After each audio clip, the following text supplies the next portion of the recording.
మీరు గనుక గమనించినట్లయితే దావీదు ఏ పరిస్థితుల్లో ఈ యొక్క కీర్తనను వ్రాసుకొని ఉన్నాడో మీకు చక్కగా తెలియపరచబడుతుంది. దావీదు ఎప్పుడు ఈ కీర్తనను రాసుకున్నాడో తెలుస్తుంది ప్రియులరా. ఎవరైనా రెఫరెన్స్ బైబిల్ ఉన్నటువంటి వారు ఉంటే ఒకసారి చదువుతారమ్మా, పైన ఏమి రాసిందో. దావీదు అబీమెలెకు ఎదుట వెర్రివాని వల్లే ప్రవర్తించి అతని చేత తోలివేయబడిన తరువాత రచించిన కీర్తన. హల్లెలూయా. దావీదు అబీమెలెకు ఎదుట వెర్రివాని వలె ప్రవర్తించి అతని చేత తోలివేయబడిన తరువాత రచించిన కీర్తన అని అంటారు. ఏమిటి ఈ విషయము? సరే, దీనిని చెప్పడానికి ముందుగా మీతో ఒక సత్యాన్ని నేను తెలియపరచాలి. ఈ ప్రత్యేకమైనటువంటి దావీదు కీర్తన ప్రియులరా, అత్యంత ఆపదలలో ఉన్నప్పుడు, అంటే ఆపద తప్పనప్పుడు దేవుడు ఏ విధంగా తన యొక్క భక్తులని ఆదరిస్తాడో, రక్షిస్తాడో, కాపాడుతాడో, అంటే ఆదరణ, రక్షణ, వారికి కాపాడడము జరుగుతుందో ఈ కీర్తనలో మనకు కనబడుతుంది ప్రియులరా. అయితే నేను ఒక మాటని చెప్పాలి. సహోదరుడు మోహన్ ఈ రోజు మనకు వాక్యాన్ని చెప్పాలి. ఆయన ఎలక్షన్ డ్యూటీల్లో ప్రొద్దున్నే బయలుదేరి వెళ్ళాడు కాబట్టి నేను ఈ వాక్యమును పంచుకోవడానికి దేవాతి దేవుడు నాకు అవకాశం ఇచ్చాడు ప్రియులరా. ఎక్కువ సమయాన్ని తీసుకోకుండా 2 మాటల్ని నేను మీతో చెప్పాలని ఆశపడుతున్నాను. ఎవరైనా సరే ఈ రోజు కూడా అత్యంత ఆపద ఏదైనా కానివ్వండి, మీరు ఈ కీర్తనను చదువుకున్నట్లయితే, ఈ 34వ దావీదు కీర్తనను చదువుకొని దీనిని మీ జీవితంలో సంపూర్ణంగా విశ్వసించినట్లయితే చక్కటి ఆదరణ మీకు కలుగుతుందని నేను సంపూర్ణంగా నమ్ముతూ ఉన్నాను ప్రియులరా. ఈ యొక్క కీర్తనను మనం 4 భాగాలుగా ఒకవేళ చేసుకున్నట్లయితే ప్రియులరా, మొదటి 6 వచనాలు కృతజ్ఞతను ఆయన దేవాతి దేవునికి చెల్లించుకుంటూ ఉన్నాడు. కృతజ్ఞతను ఆయన కన్నీటితోటి, ఆనందముతోటి, పూర్ణ ఆత్మతోటి ఆయనను రక్షించినందుకు గాను, ఆపద నుండి తప్పించినందుకు గాను, తన ప్రాణమును కాపాడినందుకు గాను ఆయన ఈ యొక్క కృతజ్ఞతను తెలియచేస్తూ స్తుతిని తెలియచేస్తున్నట్టుగా మనకు తెలుస్తుంది. మొదటి 6 వచనాలు ప్రియులారా, ఆయనను మహిమపరచడం, ఆయనను ఘనపరచడం మనము చూస్తాము. మరి 2వ భాగముగా 7 నుంచి 10 వరకు ఒకవేళ మనం గనుక గమనించినట్లయితే దేవాతి దేవుడు తన యొద్దకు వచ్చు వారిని, తన పైన ఆధారపడి ఉన్న వారిని ఏ విధముగా ఆయన పరిరక్షిస్తాడో మనకు ఇక్కడ తెలియచేస్తుంది ప్రియులరా. అయితే ఇందులో తన యొక్క అనుభవాన్ని కూడా తెలియపరుస్తాడు. తను ఏ విధంగా రక్షింపబడ్డాడో కూడా 2వ భాగంలో తెలియపరుస్తాడు. అంటే దేవాతి దేవుడు తన యందు విశ్వాసం ఉంచిన వారిని ఏ విధంగా రక్షించాడో తన అనుభవాన్ని తెలియచెప్తూ మనకు కూడా అది ఆ ఆదరణ ఉంటుంది అన్న సత్యాన్ని మనకు తెలియపరిచాడు ప్రియులరా. 2వ మాట. 3వ మాట, ఒక మాట ఏమిటి అనంటే, ఒక ప్రత్యేకమైనటువంటి పిలుపు. మనకు ఆదరణతోటి యవనస్తులుగా ఉన్నటువంటి వారు, విశ్వాసులుగా ఉన్నటువంటి వారు, వృద్ధులైనటువంటి వారు, సంఘస్థులైనటువంటి వారు ఎందుకు దేవునిని విశ్వసించాలి? ఎందుకు ఆయనను మహిమపరచాలి? ఎందుకు మన జీవితము యెహోవా యందు నమ్మకం ఉంచాలి అనేటువంటి మాటలను 11 నుంచి 14 వరకు తెలియచేస్తాడు ప్రియులరా. చక్కనైనటువంటి మాటలు ఇక్కడ మనకు కనబడతాయి.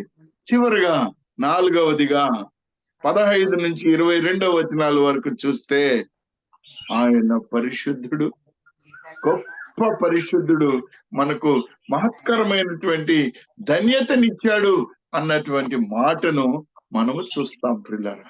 4 భాగాలుగా చెప్పాను. మొట్టమొదటిది ఆయన కృతజ్ఞతను చెల్లించాడు. ఎక్కడి నుంచి ఎక్కడి వరకు?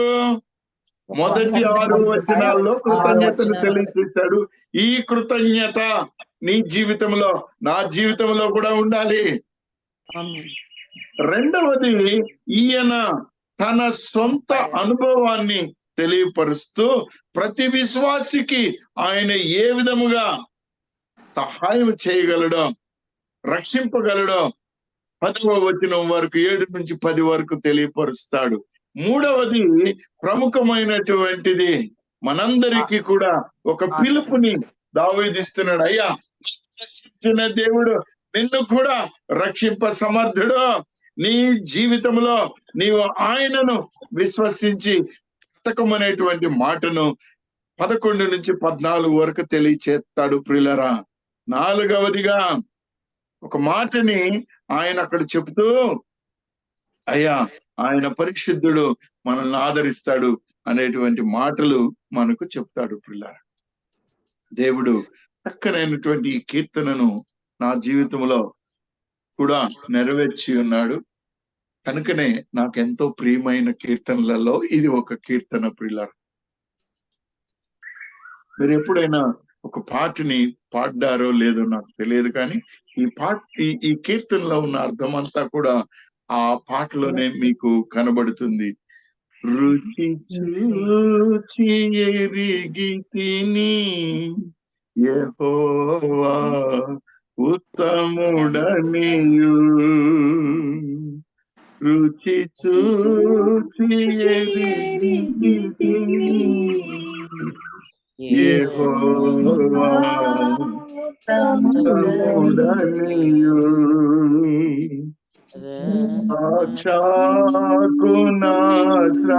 సాక్షాత్కునాశ్రయించి నీ ధన్యుడనైతిని,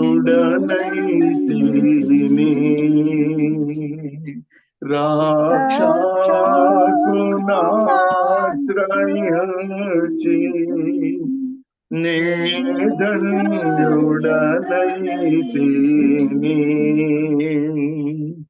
గొప్ప దేవుడవు నీవే,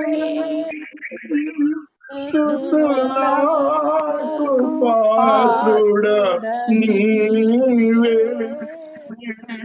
గొప్ప దేవుడవు నీవే, స్తుతులకు పాత్రుడా నీవే,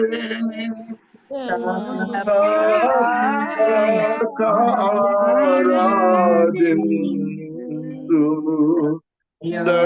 దయాళుడవు నీవే, తపకమారాధింతు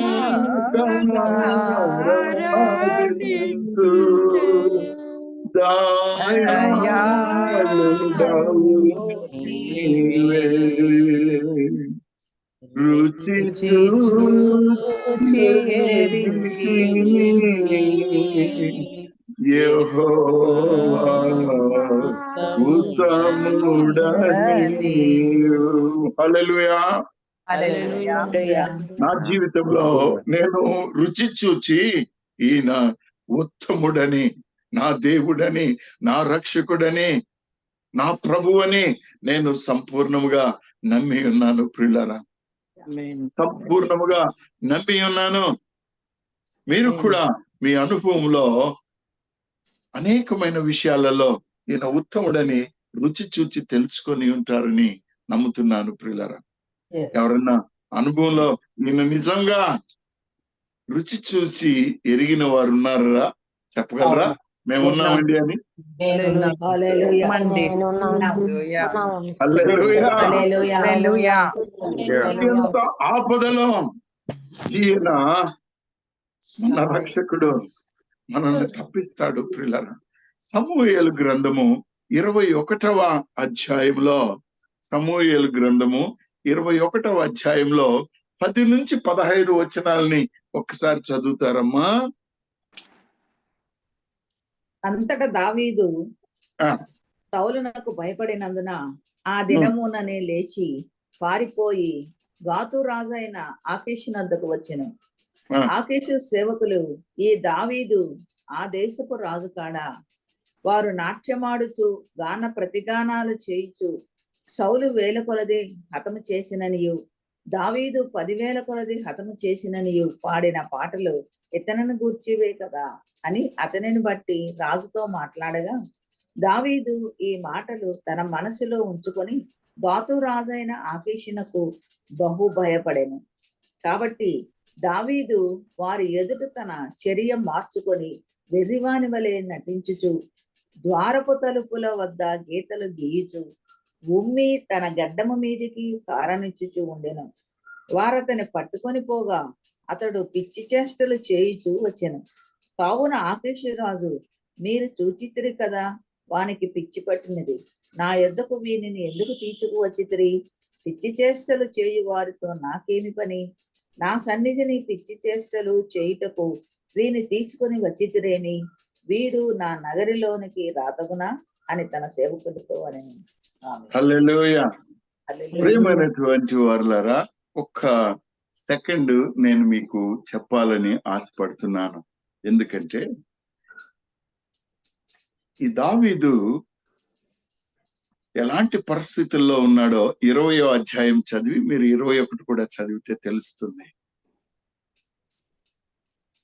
సౌలేమో ఈయనని చంపాలని చూస్తూ ఉంటాడు, దావీదుని చంపాలని చూస్తూ ఉంటాడు. ఆయన కుమారుడు ఒక ఒడంబడిక చేసుకొని, అయ్యా అమావాస్య రోజు మరి నిజంగానే దావీదు నిన్ను చంపేటట్లయితే నీకు ఒక బాణం వేస్తాను, నువ్వు ఎక్కడ దాంకొని ఉంటావో అవతల ప్రక్క పడిందంటే నువ్వు పారిపో, కానీ ఈ నిబంధనను గుర్తుపెట్టుకో, నీవు నాతోటి ఒక నిబంధన చేసుకుంటున్నావు, నా కుటుంబీకులను నీ కుటుంబీకులను ఒకరిని ఒకరు ఆదరించుకోవాలా అనేటువంటి మాటతోటి తన ప్రాణాన్ని కాపాడుకోవడానికి దావీదు అక్కడి నుంచి పారిపోతాడండి. పారిపోయిన దావీదు ఈ గ్రంథంలో అంటే ఈ కీర్తనలో మనం గమనించినట్లయితే పాపం ఆహారం ఉండదు. దేవుని సన్నిధిలో ఉంచబడినటువంటి రొట్టెలను నన్నేదో రాజు వేరే పని మీద పంపించాడండి, నాకు ఆహారాన్ని ఏమన్నా ఉంటే పెట్టమని మొదటి మాటల్లో మనకు కనబడుతుంది. అక్కడనే ఇది సమూయేలు గ్రంథంలో 21వ అధ్యాయంలో. ఆ పరిస్థితుల్లో ఈయనని అక్కడ ఉండంగా మరి ఫిలిస్తీ రాజులు చూసుకుంటారు. ఈ గాతు రాజు యొక్క జనాలు ఈయన్ని పట్టుకెళ్తాడు. ఎందుకు? ఆ ఫిలిస్తీయుల్ని ఈయన చంపున్నాడు. మరి శత్రువు చేతికి దొరికినట్ట కాదా? దొరికాడు. మరి దొరికినప్పుడు ఏం చేస్తారండి? చంపివేస్తారు. సో ఇప్పుడు ఏ పరిస్థితి అయిందంటే ఈయనకి గోతిలో నుంచి పోయి బావిలో పడ్డట్టు అయిపోయింది. అక్కడ సౌలు దగ్గర నుంచి తన ప్రాణాన్ని తప్పించుకోవాలని ఆయన బయలుదేరి వచ్చేస్తూ పారిపోతూ ఉన్నప్పుడు ఇక్కడేదో అంత ఆహారం కావాలని ఆ ఆలయం దగ్గరికి వస్తే ఆయన రొట్టెలు తీసుకున్నాడు. వెళదామని చూస్తూ ఉన్నప్పుడు మరి శత్రు సైన్యము ఈయనని పట్టుకొని వెళ్ళిపోయారు, రాజు దగ్గరికి తీసుకువెళ్ళారు. ఆయనకు వచ్చినటువంటి ఆ ఆలోచన పిచ్చి వాని వలె నటించాడు.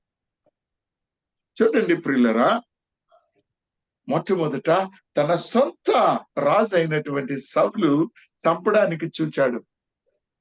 చంపేయాలి అతన్ని. ఇంకొక మాట అక్కడ నాకు విచిత్రం వేసింది ప్రియులరా. సౌలు అంటాడు తన కుమారునితోటి, ఎందుకయ్యా ఆయన్ని చంపాలంటే, ఆయన ఉన్నంత వరకు నువ్వు ఎప్పటికీ రాజు కాలేవయ్యా, కాబట్టి అతన్ని చంపాల్సిందే అనే మాట అంటాడు. కానీ ఆ సౌలు కుమారుడు ఎంత గొప్పవాడంటే, తన రాజరికం అక్కర్లేదు, తనకు వారసత్వం అక్కర్లేదు. నన్ను నమ్ముకున్న నా స్నేహితుడు, ఒక వాగ్దానానికి బాధ్యుడైనటువంటి నా స్నేహితుడు రక్షింపబడాలా అన్నటువంటి దాని కొద్దీ అతని రక్షణనే కోరుకుంటాడు, గాని తన యొక్క స్వార్థాన్ని చూసుకోడు, లేకపోతే తన తండ్రి ద్వారా వస్తున్నటువంటి ఆ గొప్ప ఘనతను ఆయన కోరుకోలేదు. ఎంత మంచి మాట చూడండి పిల్లరా. అక్కడి నుంచి తప్పించుకొని పారిపోయి వచ్చినటువంటి దావీదు ఇక్కడ శత్రు సైన్యం చేతిలో చిక్కాడు. రాజు దగ్గరికి తీసుకొని వెళ్ళినప్పుడు తప్పించుకోవడానికి పిచ్చివాడుగా నటించాడు. గోడల మీద గీయడము, తలుపుల మీద గీయడము. ఒక్క మాటలో చెప్పాలి అంటే, దేవాతి దేవుడి ఇచ్చిన తలంపు తప్పించుకోవడానికి జరిగినటువంటి తలంపు. దేవుని చిత్తమైతే ఒక్కసారి నేను నా జీవితంలో అలాంటి పరిస్థితి తప్పించుకోవడానికి ఏ విధంగా దేవుడు నన్ను కాపాడాడో చెప్తాను. నేను సమయం ఇప్పుడు లేదు కాబట్టి నేను చెప్పలేకపోవచ్చేమో, కానీ ఒకవేళ దేవుని చిత్తమైతే ఒక నిమిషంలో నా ఆపద ఏ విధంగా తప్పించాడో కూడా చెప్తాను ప్రియులారా. ఇక్కడ దావీదు మనకు రుచి చూసి తెలుసుకోమని అంటూ ఉన్నాడండి. రుచి చూసి తెలుసుకోమని చెప్తూ ఉన్నాడు. 8వ వచనం చూడండి అమ్మా. ఆయన దూత యెహోవా ఉత్తముడని ఆయనను ఆశ్రయించున్నారు. యెహోవా ఉత్తముడని రుచి చూచి తెలుసుకొండి, ఆయనను ఆశ్రయించు నరుడు ధన్యుడు. మీరు పొందిన రుచి ఏమిటో నాకు తెలియదు. తేనె చక్కగా ఉంటుంది, తీపిగా ఉంటుంది అంటే తెలుస్తుందమ్మా నీకు, తెలుస్తుందయ్యా నీకు ఎంత తీయగా ఉందో. ఈ కాలంలో మామిడి పళ్ళు కూడా చాలా స్వీట్గా ఉన్నాయి అని అంటారు. ఏంటి స్వీట్నెస్ అంటే ఏమన్నా చెప్పగలరమ్మా ఎవరన్నా?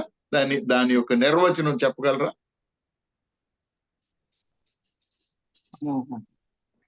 ఏమ్మా? మధురంగా ఉంటుంది, తీపిగా ఉంటుంది. ఏందమ్మా మధురము తీపి అంటే ఏందమ్మా? రుచి ఏం రుచి అమ్మా? చూసిన వాళ్ళకే తెలుస్తుంది రుచి. కాబట్టే కూరలు వండేటప్పుడు, చికెన్ వండేటప్పుడు, మటన్ వండేటప్పుడు వస్తుంటది గుమగుమని. అయినా గాని కొంత పులుసు ఇట్ట తీసుకొని అనుకుంటూ ఇట్టేసి ఇట్ట ఒక్కసారి రుచి చూసినాక ముక్క ఉడికిందో లేదో ఒక్క చిన్న ముక్క తీసుకొని ఆ ముక్క నుంచి పక్కకు తీసి ఇట్టాను, అబ్బా ఇంకా సరిగా ఉడికినట్లేదండి, ముందు చూస్తాను అని మళ్ళా నోట్లో పెట్టుకొని చూసి, అక్క చాలా బాగుంది కానీ కొంచెం ఉడకాలక్క, ఉప్పు తక్కువ ఉంది అంట. అంటే చూస్తే కనబడలేదు, వండిన వాళ్ళకి కనబడలేదు, వండిన వారికి కనబడలేదు, చూసిన వారికి కనబడలేదు. కానీ ఎవరైతే నాలుక మీద వేసుకొని రుచి చూచారో వారికి తెలిసింది చాలా బాగుందమ్మా, కారం ఉప్పు చాలా సరిపోయింది అక్క. బావ కూడా బాగా ఇష్టపడతాడు, మా పెద్ద అబ్బాయి బాగా ఇష్టంగా తింటాడు. ప్రియమైనటువంటి వాడు ఈ యేసు క్రీస్తు ప్రభువు ఎలాగా మనల్ని ఆదరిస్తాడు అని అంటే 4వ వచనం చూడండి అమ్మా. నేను యెహోవా యొద్ద విచారణ చేయగా ఆయన నాకు ఉత్తరమిచ్చును. నాకు కలిగిన భయములన్నిటిలో నుండి ఆయన నన్ను తప్పించాడు. సో మొట్టమొదటిది దేవుడు ఉత్తరం ఇస్తాడు. రెండవది నీ భయాన్ని తొలగిస్తాడు. సుందర్రావు గారి విషయంలో దేవాతి దేవుడు, నేను భయపడ్డాను, ఈయన 5-6 నెలలు లేవలేడు అన్న భయముతోటి మా గ్రామంలో ఉన్న ఒకడు పడుతున్న బాధను చూసి భయపడ్డానని మీతో చెప్పాను నేను. ఆ రోజు దేవుడు నాతో మాట్లాడిన వాక్యము ఇదే. 34 కీర్తనలో నుంచి ఆయన నాతో మాట్లాడిన మాట ఇదే. నాకు కలిగిన భయములన్నిటిలో నుండి ఆయన నన్ను వారు ఆయన తట్టు చూడగా, 5వ వచనం ప్రియులారా, వారు ఆయన తట్టు చూడగా వారికి వెలుగు కలిగిన. మనమందరం దేవుని వైపు చూస్తాము. మన సహోదరుడు సంపూర్ణ స్వస్థత నొందుతూ ఉన్నాడు. దినాభివృద్ధి ఉంది, దినాభివృద్ధి ఉంది. వారి ముఖములెన్నడును లజ్జింపకపోయెను. వారి ముఖములెన్నడు లజ్జింపకపోయెను. ప్రియమైనటువంటి వారులారా, ఎంత మంచి మాట చూడండి. అతని శ్రమలన్నిటిలో నుండి అతన్ని రక్షించెను. అతని శ్రమలన్నిటిలో నుండి అతన్ని రక్షించెను. చెప్పండమ్మా, 5 విషయాలు ప్రత్యేకంగా ఉన్నాయి. ఇవి తెలుసుకోండి. విచారణ చేయగా సమాధానం ఇచ్చాడు. మొదటి మాట, భయములో నుండి తప్పించాడు, వెలుగును కలుగచేశాడు. 4వది, యెహోవాకు మొర్ర పెట్టగా ఆలకించాడు, శ్రమలన్నిటిలో నుండి రక్షించాడు. 6వ మాట మీకు 17వ వచనంలో ఉంది. 16 2వ భాగంలో, యెహోవా సన్నిధి వారికి విరోధముగా ఉన్నది. ఎవరికి? శత్రువులకి వ్యతిరేకంగా ఉన్నది ప్రియులారా. మరి 17వ వచనం చూడండి. నీతిమంతులు మొర్ర పెట్టగా యెహోవా ఆలకించును, వారి శ్రమలన్నిటిలో నుండి వారిని విడిపించును. విరిగిన హృదయము గల వారికి యెహోవా ఆసన్నుడు. నీతిమంతునికి కలుగు ఆపదలు అనేకములు, వాటి అన్నిటిలో నుండి యెహోవా వాని విడిపించును. 20వ వచనం చూడండి.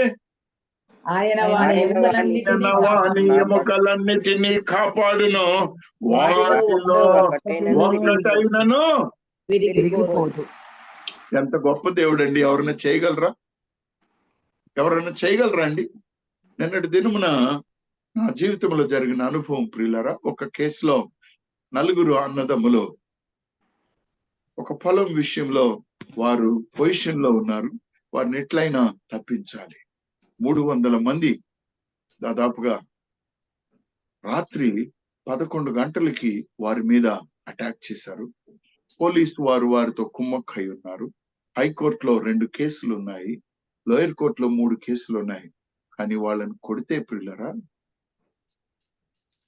వాళ్ళు పైకి లేవలేక ఒక 10-15 రోజులు గ్రామాన్ని వదిలిపెట్టి పారిపోయారు. ట్రీట్మెంట్లు అయ్యాయి.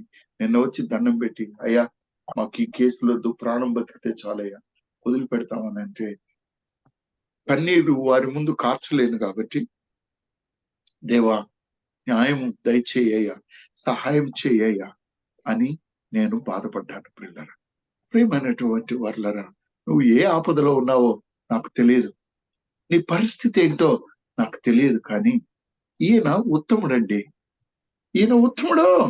ఎన్ని విచారణ చేయగా ఉత్తరం ఇచ్చే దేవుడు, మనల్ని తప్పించే దేవుడు, వెలుగు కలుగ చేసే దేవుడు, నీ మనవుని ఆలకించే దేవుడు, నీకు రక్షణనివ్వడమే కాకుండా ప్రతి శ్రమ నుండి నిన్ను తప్పించే దేవుడు.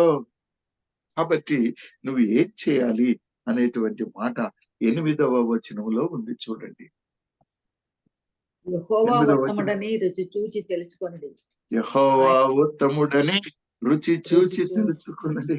ప్రియమైనటువంటి వారులారా, ఈ కీర్తన గురించి ధ్యానం చేస్తుంటే ఒక భక్తుడు రాస్తాడు, మన రక్షణ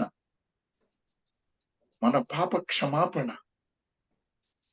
మన దేవునితో సమాధానం పడేది యేసుక్రీస్తు ప్రభు రక్తము కన్నా, ప్రశస్తమైన రక్తము కన్నా గొప్పదని ఎంచి ఆయన తన రక్తాన్ని కార్చి నిన్ను నన్ను రక్షించాడని.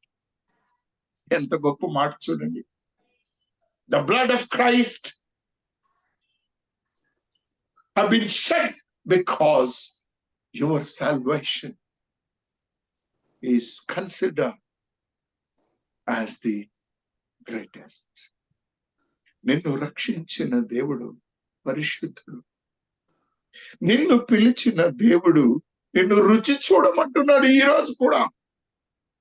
నా జీవితంలో ఒక్క నిమిషం తీసుకుంటాను, దయతో క్షమించండి, సమయం అవుతూ ఉంది, కానీ ఒక్కసారి ఈ మాటను చెప్పేస్తే సంతోషం. ఒక పరిస్థితుల్లో నాకు ఒక అపార్ట్మెంటు సంజీవ్ రెడ్డి నగర్ లో ఉంది. నేను అప్పుడే యునైటెడ్ నేషన్స్ ఉద్యోగం చేసి వచ్చి చక్కగా ఒక 10-12 లక్షలు సంపాదించుకొని వచ్చి నా దగ్గర ఉన్న డబ్బులతోటి సేవ్ చేసుకున్న అన్నిటితోటి చక్కగా అక్కడ సెటిల్ అవుదామని ఒక అపార్ట్మెంట్ కొనుక్కున్నాను. ఆ బిల్డరు సహోదరుడు కృష్ణ అని ఇప్పుడు ఏదో ఎలక్షన్ లో ఎంపీగా నిలబడుతున్నట్టున్నాడు.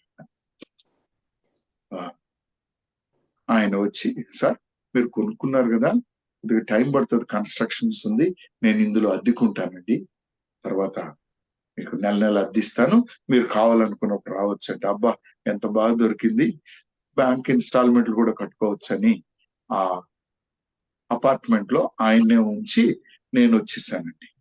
కానీ చాలా చక్కనైన అపార్ట్మెంట్, అలాంటిది నేను యూరోప్ లో కూడా చూడలేదు, అంత బాగా చేసుకున్నాను.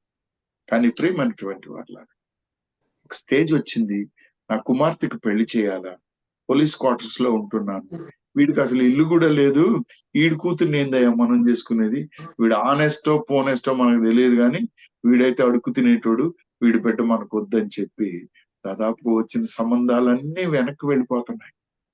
ఆ పరిస్థితుల్లో ఆయన అడిగాను, అయ్యా కృష్ణ గారు ఈ ఇల్లు ఖాళీ చేయండి, నేను వచ్చి మా ఇంట్లో ఉంటానండి అంటే, మంచిది సార్, ఒక నెలలో ఖాళీ చేస్తాను.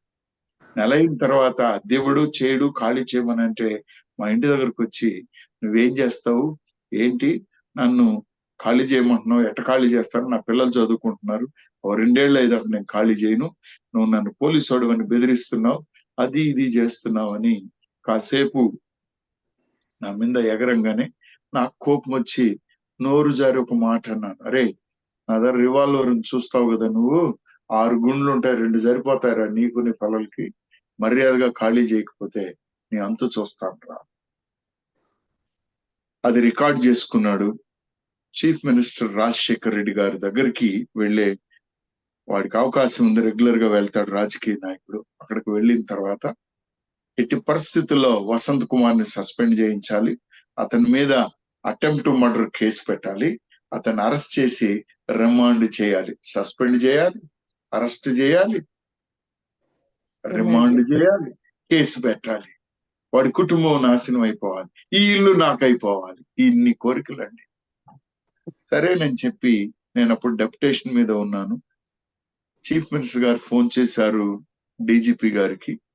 డీజీపీ గారు పిఏ తోటి నాకు ఫోన్ చేసి, ఎక్కడున్నావయ్యా నువ్వు అని అడిగితే, అయ్యా నేను పాండిచ్చేరిలో ఉన్నాను అంటే, నువ్వు 1 గంటలో నాకు వచ్చి కనబడాలి, లేకపోతే నేను సస్పెండ్ చేస్తాను. ఇదేమిటి ఈయన 1 గంటలో రమ్మంటున్నాడు, పాండిచ్చేరిలో ఉన్నానంటే, ఏంటి సార్ అంటే, ఏంటి నీ కథ అని ఏదో బెదిరించాడు, అయిపోయింది పెద్దారెడ్డి గారు. సరే బెదిరించినా ఏం చేసినా ఏం చేస్తామని నేను మరుసటి రోజు ఉదయానికి ఇక్కడికి చేరాను. ఇంటికి వచ్చేటప్పటికి ఎవరికి తెలియదు, ఇంట్లో తెల్లవారుజాము నిద్ర పట్టట్లేదు. అప్పుడు దేవుని దగ్గర విచారణ చేశాను నేను. దేవుని దగ్గర విచారణ చేస్తే మరలా దావీదు యొక్క మాటలనే గుర్తు చేశాడు. ఏ విధంగా అయితే యుద్ధం చేస్తే ఆస్తి అంతా ఎత్తుకొని వెళ్ళిపోతే, ఈయన వెళ్ళి ఆ వారిని జయించి తిరిగి ఏ విధంగా తీసుకొని వస్తాడో, దశంభాగాలు ఇవ్వండి, నువ్వు నన్ను గొప్ప చేశావని ఏ విధంగా ఆయన ఏది ముట్టుకోకుండా తన ఆస్తిని తన బిడ్డల్ని వారికి ఇచ్చి వెళ్ళిపోతాడో, ఆ ప్రకారంగా నాకు దేవుని వాక్యంలో నుంచి చదవమని చెప్తే రాత్రి 3 గంటలు 6:30 దాకా మోకాళ్ళ మీదనే ఉండి ఏడ్చుకుంటున్నాను. వాడేమో సస్పెండ్ చేస్తానంటాడు. నాకున్నది అది ఒకటే ఫ్లాట్, అది ఖాళీ కావట్లేదు ప్రభువా, ఇదేంటి అదేంటి అని వెళితే, సరే చూద్దాం దేవుడైతే వాగ్దానం ఇచ్చాడని ధైర్యంగా వెళ్ళాను. వెళ్ళిన తర్వాత డీజీపీ దగ్గరికి వెళ్తే, నీ ముఖం నేను చూడను, నువ్వు వెళ్ళిపో, you go to additional DG అని అడిషనల్ డీజీ దగ్గరికి, లా అండ్ ఆర్డర్ దగ్గరికి పంపించాడు. ఆయన దగ్గరికి వెళ్ళంగానే వీళ్ళు ఉన్నారు అక్కడే. ఎవరు? నా మీద కంప్లైంట్ చేసిన ఆయన భార్య ఇద్దరు ఉన్నారు. సరే ఆయన అన్నాడు, భోజనం అయిన తర్వాత మీతో మాట్లాడతాను, ఇప్పుడు మాట్లాడను, వెళ్ళి రండి భోజనం చేసుకోండి అన్నాను. సరే ఎక్కడికి పోవాలి? ఇంటికి పోతే పిల్లలు ఏమో బాధపడుతున్నారు, నేను బాధపడుతున్నాను. అక్కడ ఇతను లోన్ తీసుకున్న ఒక బ్యాంక్ ఉందండి, నాకు తెలిసిన బ్యాంక్. ఆ బ్యాంకుకు వెళ్ళాను. మేనేజర్ లేడు. ఆ మేనేజర్ లేకుండా ఉంటే అతని టేబుల్ మీద ఒక నోటీస్ ఉంది. ఇదేమి నోటీస్ అని చెప్తే, ఎవరైతే నా బిల్డర్ ఉన్నాడో, ఎవరైతే నన్ను మీద కంప్లైంట్ చేశాడో ఆయన మీద ఒక లీగల్ నోటీస్ ఉంది. ఏంటంటే, ఇతడు ఒక్కొక్క అపార్ట్మెంట్ ని 5-6 సార్లు ఒక్కొక్కరికి అమ్మాడని, ఈ బ్యాంకు లోన్ ఇచ్చిందని, ఈ బ్యాంకు మేనేజర్ కూడా ఇందులో నేరస్తుడని బ్యాంకు మేనేజర్ కి నోటీస్ ఇచ్చాడు. అటు ఇటు చూశాను, మేనేజర్ లేడు, భోజనానికి పోయినట్టున్నాడు. ఆ పేపర్ తీసుకున్నాను. చూసుకున్న తర్వాత నాకు ఆత్మ చెప్తూ ఉంది వెనక నుంచి, ఓయ్ నీ అపార్ట్మెంట్ కూడా 3-4 సార్లు అమ్మి ఉంటాడేమో, చూసుకోపో అనగానే వెంటనే పరిగెట్టాను రిజిస్ట్రేషన్ ఆఫీస్ కి. అక్కడేదో అయ్యా నేను పోలీస్ ఆఫీసర్ అని చెప్తే వాళ్ళు సెర్చ్ కొడితే నా అపార్ట్మెంట్ ని నలుగురికి కుదవ పెట్టి రిజిస్టర్ చేశాడు, ముగ్గురికి గిఫ్ట్ డీడ్ చేశాడు. అంటే దాదాపుగా 7-8 సేల్ ట్రాన్సాక్షన్స్ చేశాడు. ఆ కాపీలన్నీ తీసుకున్నాను. బయలుదేరి డీజీ దగ్గరికి రాగానే ఆయన కోప్పడ్డాడు. ఏం నవాబువా, ఎంతసేపు భోజనానికి పోయావని. క్షమించండి అయ్యా అని లోపలికి పోయాను. చాలా వర్క్ తో పోయాను. అప్పటికే ధైర్యం వచ్చింది, నా దేవుడు నా ఆస్తిని తిరిగిస్తున్నాడు. నేను మొర్ర పెట్టగా ఆయన నాకు ఉత్తరం ఇచ్చాడు. ఆయన నన్ను నడిపించి ఈ రిజిస్టర్డ్ డాక్యుమెంట్లు 7 తెచ్చాడని లోపలికి రాగానే, ఏమయ్యా ఆయన తిట్టావా, తుపాకి పెట్టి కాలుస్తానన్నావా అంటే, అన్నానయ్య గారు. ఎందుకు అన్నానో దీనికి సమాధానంగా 2 ప్రశ్నలు వేస్తానని అడిగాను. ఏంటి అని అడిగాడు. ఏమి లేదండి, మొట్టమొదటిది, అయ్యా ఈ ఫ్లాట్ ఎవరిది? వసంత్ కుమార్ గారిదేనండి. మీరు ఏంటి అక్కడ, మీరు ఆ ఫ్లాట్ లో ఎందుకున్నారు? నేను అద్దెకున్నానండి. 1.5 సంవత్సరం నుంచి ఆయన మిమ్మల్ని ఖాళీ చేయమంటున్నాడా? చేయమంటున్నాడండి. 1.5 సంవత్సరం నుంచి అద్దెస్తున్నారా? ఇవ్వలేదండి. కానీ నన్ను కాలుస్తానన్నా. అనగానే, అయ్యా ఈ సమాధానం చాలు, నేను ఓనర్ని, 1 సంవత్సరం నుంచి అద్దె ఇవ్వట్లేడు, నేను ఖాళీ చేయమంటున్నాను, ఖాళీ చేయట్లేడు. ఇది పక్కకు పెట్టినాక, అయ్యా మీరు చట్టం తెలిసిన వాళ్ళు, ఎవరో పెద్దవాళ్ళ దగ్గర నుంచి ఫోన్ వచ్చిందని విన్నాను నేను, నాకు తెలియదు. నేను మాత్రం నా యెహోవా దేవుణ్ణి యేసుక్రీస్తు ప్రభువుని నమ్ముకున్నానండి. నా ఫ్లాట్ ని ఈ నమ్ముకోవడానికి ఈయనకి ఏమన్నా అధికారం ఉందా అని అడిగాను. వెంటనే ఆ డీజీపీ, నీకు పిచ్చి పట్టినట్టుంది, బ్లడీ ఫెలో, నువ్వు అసలు డెప్యుటేషన్ మీద పోయి ఉన్నావు, 3 ఏళ్లలో రాలేదు, దానికి సస్పెండ్ చేయాలా?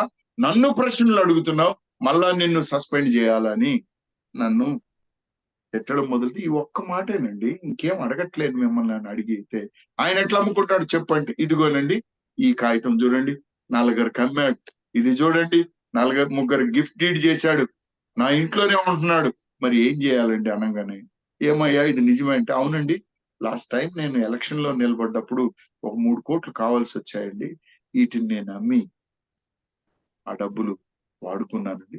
అదేముందండి, నేను ఇప్పుడు పెద్దవాడిని, నేను అది కట్టేయగలుగుతానండి, 2-3 నెలల టైం అంటే.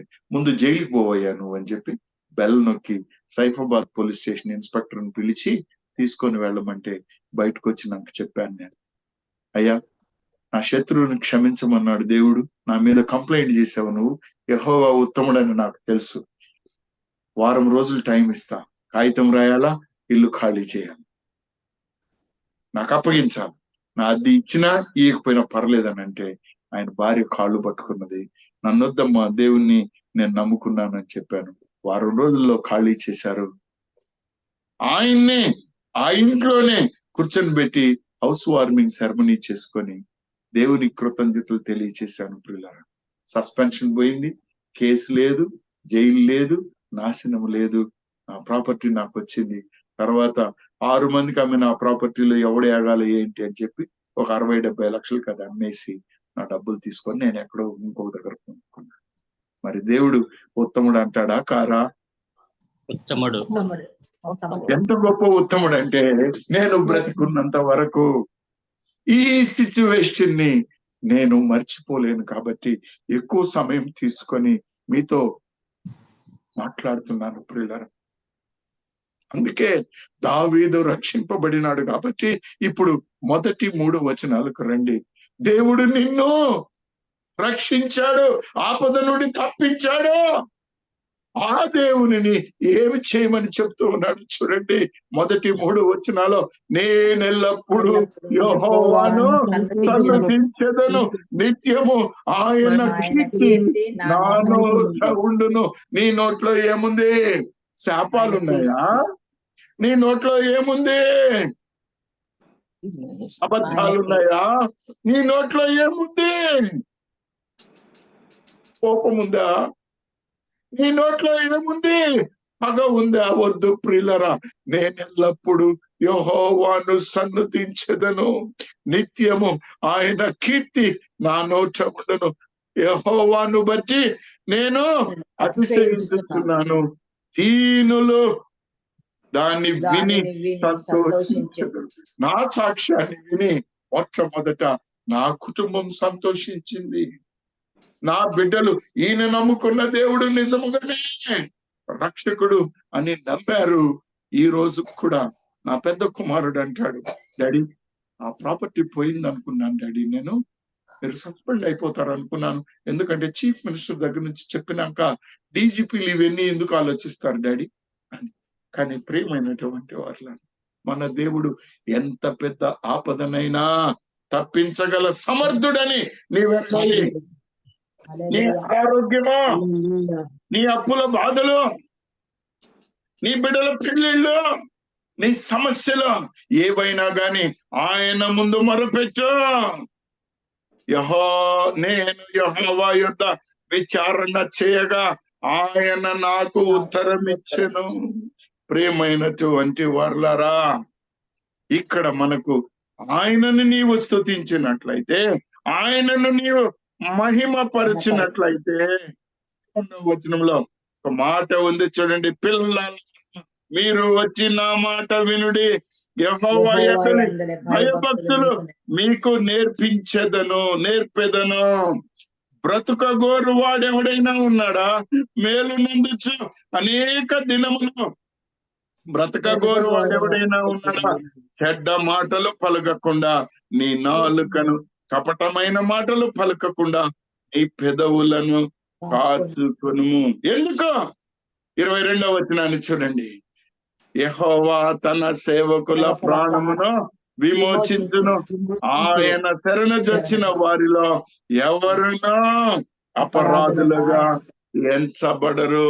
నీ అపరాధ దోష పాపములను అనుదినము నీవు ఒప్పుకుంటున్నావు, నీవు రక్షణ పొందుకుంటున్నావు. ఎంత గొప్ప దేవుడు మనకున్నాడండి. ఆయన వాని ఎముకలన్నిటిని కాపాడును, వాటిలో ఒక్కటైనను విరిగిపోదు. ప్రియమైనటువంటి వారులారా, ఇప్పుడు మన సహోదరుడు సుందర్రావు గారు, ఆయన సేవకుడు, ఆయన వెముక విరగడానికి లేదు, ఆయన నిస్సత్తుగా ఉండడానికి లేదు. ఒక్క క్షణం ఆయన కొరకు ప్రార్థన చేసుకొని స్తుతి ఆరాధనలోనికి వెళదాం. మహోన్నతుడు అయిన దేవా, సర్వశక్తిమంతుడు అయిన దేవా,